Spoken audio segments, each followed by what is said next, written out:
നമസ്കാരം. Raf talk ഫുട്ബോളിലേക്ക് അവർക്കും സ്വാഗതം. സൗഹൃദ മത്സരത്തിൽ ഫ്രാൻസിനോട് തോറ്റ ബ്രസീലിൻ്റെ കോച്ച് കാർലോ അഞ്ചലോട്ടി അദ്ദേഹത്തിൻ്റെ പ്രതികരണം ഒഫീഷ്യലായിട്ട് സോഷ്യൽ മീഡിയകളിലൂടെ ആരാധകരോട് പങ്കുവച്ചിട്ടുണ്ട്. അതിൽ അദ്ദേഹം പറയുന്നത്, നമ്മളൊരു ഗ്രേറ്റ് ടീമിനെതിരെയാണ് കോമ്പീറ്റ് ചെയ്തത്. അതായത് ഫ്രാൻസിനെതിരെ ഒരു ഗ്രേറ്റ് ടീമിനെതിരെയാണ് കോമ്പീറ്റ് ചെയ്തത്. ഇപ്പോൾ ഈ തോൽവിയൊക്കെ ഉണ്ടല്ലോ, ഇത് പ്രോസസ്സിൻ്റെ ഭാഗമാണ്. നമുക്കറിയാം എങ്ങോട്ടേക്കാണ് നമുക്ക് പോകേണ്ടതെന്ന്. വർക്ക് ചെയ്യുക, കമ്മിറ്റ്മെൻറ്റോടുകൂടി മുന്നോട്ട് പോവുക, വിശ്വാസമുണ്ടാവുക, വി കീപ് ഗോയിങ് എന്നാണ് ആഞ്ചലോട്ടിയുടെ പ്രതികരണം. അല്ലെങ്കിൽ ആഞ്ചലോട്ടി ഫ്രാൻസിനെതിരെയുള്ള തോൽവിയിലും പോസിറ്റീവ് കണ്ടെത്താനാണ് ശ്രമിച്ചത്. ഒരർത്ഥത്തിൽ റിയലിസ്റ്റിക് ആയിട്ടുള്ള വിശകലനങ്ങളാണ് അദ്ദേഹം നടത്തിയതെന്ന് പറയേണ്ടി വരും.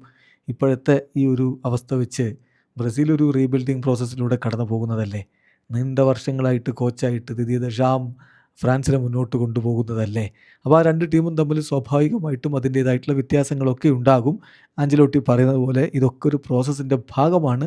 വേൾഡ് കപ്പ് ആകുമ്പോഴേക്കും ടീം ഫുൾ മികവിലേക്ക് എത്തും എന്ന പ്രതീക്ഷയിൽ ആരാധകർക്കും കാത്തിരിക്കാം. അതോടൊപ്പം എവിടെ പോയാലും എങ്ങു പോയാലും നെയ്മർ ചാൻറ്റുകളും, അതുപോലെ നെയ്മറെക്കുറിച്ചാണ് മാധ്യമപ്രവർത്തകർ എല്ലാ പത്രസമ്മേളനത്തിലും ആഞ്ചലോട്ടിയോട് ചോദിക്കുന്നത്. അത് കോളപ്പിൻ്റെ സമയത്താണെങ്കിൽ അങ്ങനെ സ്വാഭാവികം, നെയ്മർ ഇല്ലല്ലോ എന്ന് പറഞ്ഞുകൊണ്ട് ചോദിക്കാം.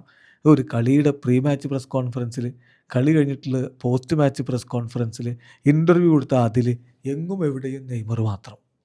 അതാണ് അദ്ദേഹത്തോട് എപ്പോഴും ചോദിച്ചിരിക്കുന്നത്. അപ്പോൾ അദ്ദേഹം അതിലിപ്പോൾ അസ്വസ്ഥനാണ് എന്ന റിപ്പോർട്ടുകൾ ഇപ്പോൾ ബ്രസീലിയൻ മാധ്യമങ്ങൾ നൽകുന്നു.